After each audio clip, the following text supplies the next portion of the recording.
Hiyas, happy day. Well, the other day I was mentioning proton storms in my stories. These happen when the sun is in a constant state of flaring, uh, which has been the case for over a week now. The baseline activity of the sun has been up to a C6 flare measurement. To me, I interpret that to mean it's just on, like it's always flaring. I don't know the words. I'm not a scientist. I'm just some dude reading about stuff. It produces radiation which travels to the Earth rather quickly. It takes about under an hour. These positive charged particles, protons, are constantly blasting the Earth. While our magnetic shield rotates with the planet and mitigates it somewhat, the poles become very susceptible to long term radiation exposure as the radiation waves pass over the Earth. They call these polar cap absorption events and do affect radio signals. This is a measurable mass. We all know how nice the negative ions feel of the ocean. These positive ions are quite the opposite. Agitation, scattered, anxious, lack of concentration, shortness of breath, high blood pressure, diarrhea. These are some of the notable side effects of this radiation wave. Last week's event was many days and could still even be going on. I haven't checked for a couple of days aside from noticing a very active solar flare week last week with 2 X flares and multiple M flares popping off. They went from the so-called southeast limb of the sun. The sun does rotate, and these spots rotate across the surface. There's something known as the Parker spiral, and that directs this energy in a half-8 towards the Earth. It's crazy. I'm still understanding and trying to learn and relying on government monitoring stations and people smarter than me delivering the data.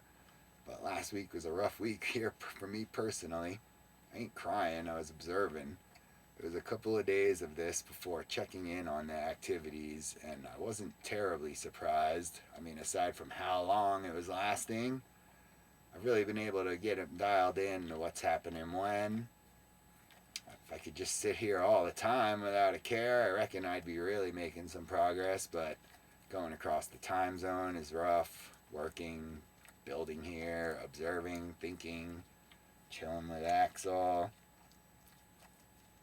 It's a lot to manage. The Human was so hard the monitoring station went down for a day or so. It's only built to read so much. When it was discovered in the 50s, it wasn't ever really expected to do what it's been doing, and it hadn't until 2017. When the station did come back up, it was a very active spike for a day after that. I think that was Thursday. It's Thursday, that would be the 15th. If I remember, it's something I'm sure we could all benefit from discussing outside the realm of doom, because I ain't trying to scare anyone with this information. It's something I've stumbled on, and I'm fascinated by correlating activities with observable reactions. I did still manage to prune some trees around here and design and pick out a new spot for a chicken area. But otherwise, it's been a busy couple of weeks of working and a lot of pacing around here. I'm writing this on the 18th, and we are under the plasma event of a large X class from the 16th. The plasma is also a measurable mass event from the solar flare, and it is much denser than radiation. It is a form of matter, hurled directly off of the sun. Many speculators speculate this event shakes the core of the planet as multiple times, over and over, a large flare event happens and then blam, an earthquake swarm. Notable for my recent memory is the large Philippines earthquake, which was preceded by a large X-flare event.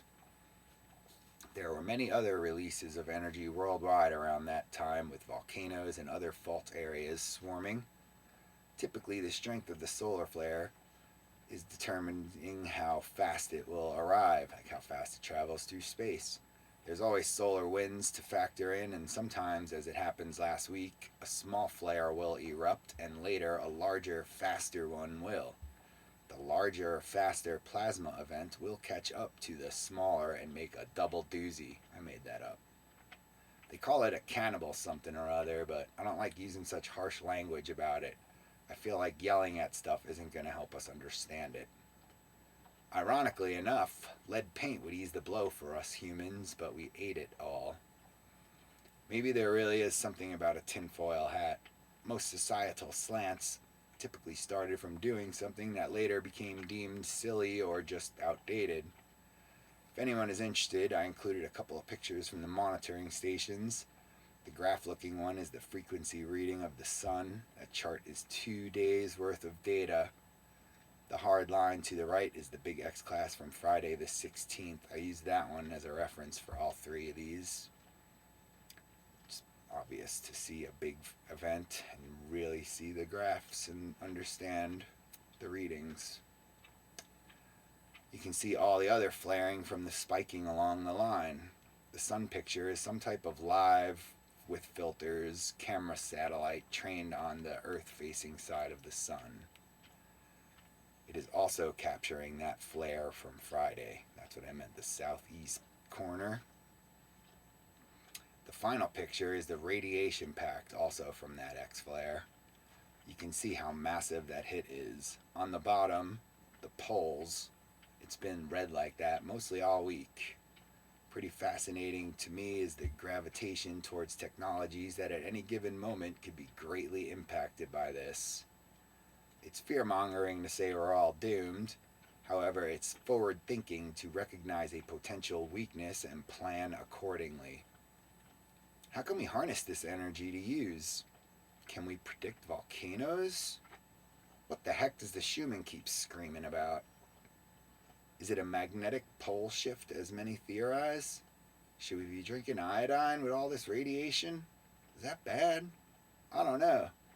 After all, it doesn't say functional roads, it just says roads. Feel free to share some of your sources here, and I'm willing to share mine. Been on this learning journey now a few years and found some good pathways for information. Something else I also mentioned this week in my stories, not understanding something is not ignorance. Refusing to listen to new or countering information is. In this time, when the ability to communicate is relegated to 140 characters or less, together we have the ability to learn and grow from and with each other. Understand how someone reached a conclusion by listening to their sources, not making assumptions based on alleged political affiliations. Put aside what we already know. There's so much more to know. Not to say we gotta ignore everything we already know, but we can adapt our information as the times change. Maybe a little renovation here, a little paint there, a new fuel, some anti-pothole roads. We'll never progress outside of what we already know if we dutifully carry it on a silver platter for generations to come to memorize and idolize and hold over each other's heads because we paid so much for our book learning. What was I saying? All I'm saying, what was that? Oh yeah, have a nice day. Let's all, we got a lot better stuff we could be worrying about than who's going to steal less money from us. Have fun.